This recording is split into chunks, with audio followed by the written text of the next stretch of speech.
మధ్యప్రదేశ్లో రాజ్యసభ అభ్యర్థిగా నామినేషన్ వేసినటువంటి మీనాక్షి నటరాజన్ గారి అభ్యర్థిత్వాన్ని తెలంగాణలో ఏదో కేసు ఉన్నదని తప్పుడు సమాచారంతో మీనాక్షి అభ్యర్థిత్వాన్ని రద్దు చేయడానికి తీవ్రంగా ఖండిస్తా ఉన్నాను. బీజేపీ రాజ్యాంగబద్ధమైనటువంటి పాలనను కాకుండా రాజ్యాంగబద్ధమైనటువంటి సంస్థలను నిర్వీర్యం చేసి పూర్తిగా తమ కంట్రోల్లో తీసుకుందాన్ని చెప్పడానికి ఇదొక నిదర్శనంగా కూడా నిలబడుతున్నటువంటి పరిస్థితి ఉంది. మిత్రులారా, బీజేపీ పార్టీకి 2 సీట్లకు మాత్రమే ఇవాళ గెలవగలిగినటువంటి బలం ఉంది. 230 అసెంబ్లీ స్థానాలున్నటువంటి మధ్యప్రదేశ్లో ఒక్క రాజ్యసభ ఎంపీగా గెలవడానికి ఇవాళ 58 మంది ఎమ్మెల్యేల సపోర్ట్ అవసరం. బీజేపీ 2 ఎంపీలు గెలిచే బలం ఉంది. 3వ ఎంపీ అభ్యర్థి కూడా రంగంలో దించింది. ఇవాళ కాంగ్రెస్ పార్టీ దగ్గర 63 ఎమ్మెల్యేలు ఉన్నటువంటి పరిస్థితి. అదేవిధంగా బాప్ అనే ట్రైబల్ పార్టీ నుంచి ఒక ఎమ్మెల్యే సపోర్ట్ చేస్తున్నటువంటి పరిస్థితి. పూర్తి స్థాయి మెజారిటీతో ఇవాళ కాంగ్రెస్ రాజ్యసభ అభ్యర్థి మీనాక్షి నటరాజన్ గెలిచేటటువంటి అవకాశం ఉండగానే ఎమ్మెల్యేని కొనాలనే ప్రయత్నం చేసింది. కాంగ్రెస్ ఎమ్మెల్యేలు ఎవరు అమ్ముడుపోవడానికి సిద్ధంగా లేకుండా ఇవాళ పూర్తి స్థాయిలో మీనాక్షితో నిలబడడంతో ఇవాళ దిక్కుదోసినటువంటి బీజేపీ ఇక్కడ ఎఫ్ఐఆర్ లేకుండా ఎటువంటి కేసు లేకుండానే నోటీసులు ఇచ్చిన దానికి కేసు కింద పరిగణిస్తూ ఇవాళ ఆమె అభ్యర్థిత్వాన్ని రద్దు చేయడం అనేటటువంటి చాలా దుర్మార్గమైనటువంటి చర్య, చాలా నీచమైనటువంటి చర్య. మీ అందరికీ ఈ విషయంగా ఒక సందర్భంగా ఈ విషయాన్ని చెప్పదలుచుకున్నాను. బీజేపీ మూల సిద్ధాంతం, ఆర్ఎస్ఎస్ మూల సిద్ధాంతం మనువాదం.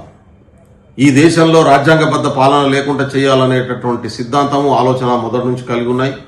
భారత రాజ్యాంగాన్ని తీసేసేయడం కోసం జరిగిన ప్రతి ప్రయత్నంలో పెద్ద ఎత్తున ప్రజల నుంచి తిరుగుబాటు వచ్చింది. కాబట్టి ఇవాళ రాజ్యాంగాన్ని బలహీనపరిచేటటువంటి కుట్ర, రాజ్యాంగ సంస్థల్ని ఇవాళ మనువాద సంస్థలుగా మార్చేటటువంటి కుట్ర ఇప్పటికే మొదలుపెట్టి భారతదేశంలో ఉన్నటువంటి అన్ని రాజ్యాంగబద్ధ సంస్థలను ఆర్ఎస్ఎస్ మనువాదాన్ని ఆలోచించి మనువాదాన్ని అమలు చేసే అధికారులతో నింపుతున్నటువంటి విషయాన్ని కూడా మనం ఇక్కడ దృష్టిలో పెట్టుకోవాల్సినటువంటి అవసరం.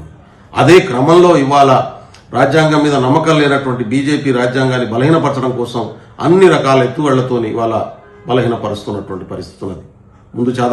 ముందు ఓట్లు లేకుండా చేయడం, అది సాధ్యం కానప్పుడు అభ్యర్థులనే డిస్క్వాలిఫై చేయడం. గోవాలో చాలా దిక్కులలో ఇదే జరిగింది. అండమాన్, అదేవిధంగా దమన్ అండ్ దౌలో లోకల్ బాడీ ఎన్నికల్లో మొత్తం కాంగ్రెస్ అభ్యర్థుల్ని నామినేషన్ వేయకుండానే డిస్క్వాలిఫై చేసినటువంటి పరిస్థితి.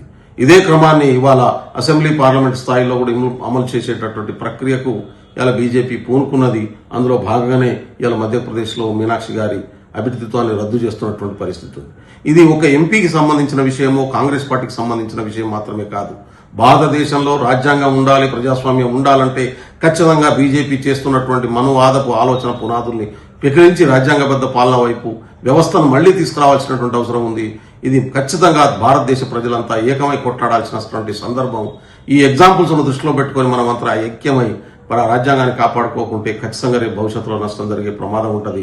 మనమందరం కూడా 99% ఈ దేశ ప్రజలు మనువాదాలకు బానిసలుగా మారేటటువంటి పరిస్థితి వస్తుందనే విషయాన్ని కూడా గుర్తుపెట్టుకోవాలని చెప్పి సందర్భంగా కోరుతా ఉన్నాను. నమస్కారం.